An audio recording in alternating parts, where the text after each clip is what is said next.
بچے کی موت پر ویلاگ، صارفین کا یوٹیوبر رجب بٹ پر پابندی کا مطالبہ۔ مقبول اور متنازع یوٹیوبر رجب بٹ کو بچے کی موت پر ویلاگ بنانا مہنگا پڑ گیا۔ صارفین کی جانب سے یوٹیوبر پر پابندی لگانے کا مطالبہ کیا جا رہا ہے۔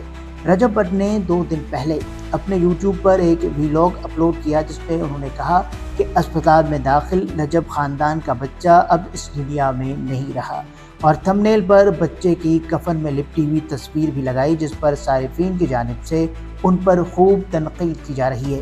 ایک صارف نے ویڈیو کا اسکرین شاٹ شیئر کرتے ہوئے لکھا کہ میں خود جا کر یوٹیوب پر دیکھ چکا ہوں اور یہ سچ ہے کہ رجب بٹ نے یہ ویلاگ اپلوڈ کیا ہے۔ ان کا کہنا تھا کہ لوگ واقعی معصوم بچوں کے دنیا سے جانے کا فائدہ اٹھا رہے ہیں اور یہ ناقابل یقین ہے۔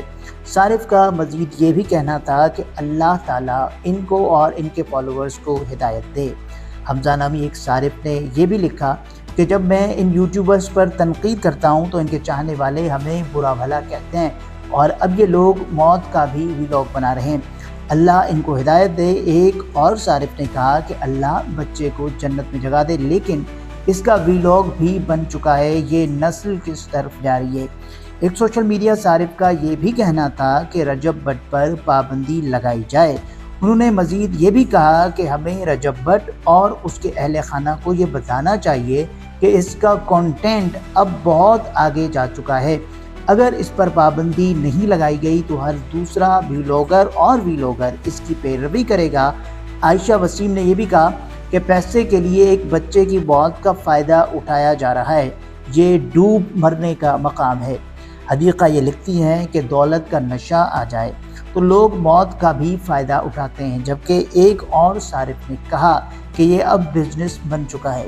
ان کو اس چیز سے فرق نہیں پڑتا کہ کوئی جیے یا مرے، بس کانٹینٹ ہونا چاہیے۔